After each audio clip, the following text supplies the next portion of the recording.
চেহারা দেখে মানুষ বিচার করা ঠিক না। মানুষের আসল সৌন্দর্য তার চেহারায় নয়, বরং তার মনুষ্যত্ব, ভালোবাসা, সহানুভূতি ও সহানুভূতির মধ্যে নিহিত।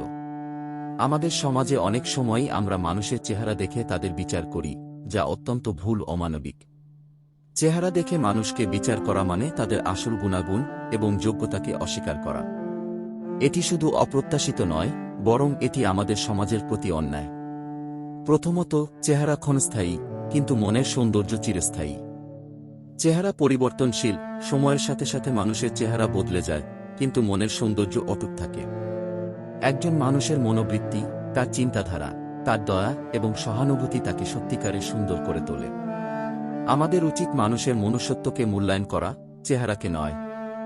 দ্বিতীয়ত, চেহারা দেখে বিচার করা অত্যন্ত সংকীর্ণ মনা ও ক্ষুদ্রতার পরিচায়ক। একজন মানুষের যোগ্যতা, দক্ষতা ও প্রতিভা তার চেহারার মধ্যে সীমাবদ্ধ নয়।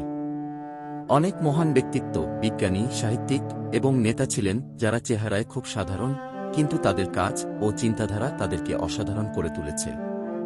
উদাহরণস্বরূপ আইনস্টাইন, যিনি তার চেহারার জন্য নয়, বরং তার অসাধারণ বুদ্ধিমত্তা ও গবেষণার জন্য আজও বিখ্যাত।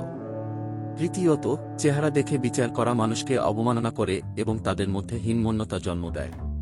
আমরা যখন চেহারা দেখে মানুষকে বিচার করি, তখন আমরা তাদের মধ্যে একটি অমূল্য চেতনাকে আঘাত করি।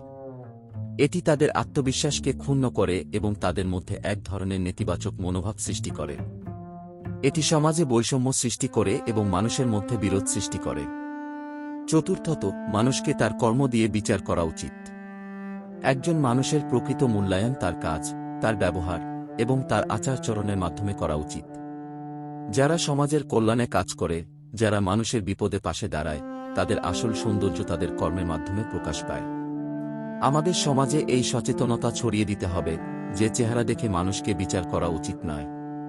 আমাদের উচিত মানুষকে তাদের মানবিক গুণাবলী, তাদের ভালো কাজ এবং তাদের আন্তরিকতার মাধ্যমে বিচার করা।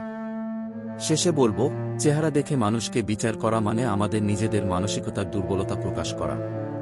আসুন আমরা এই সংকীর্ণ মানসিকতা থেকে বের হয়ে আসি এবং একটি সুন্দর, ন্যায়পরায়ণ এবং মানবিক সমাজ গড়ে তুলি।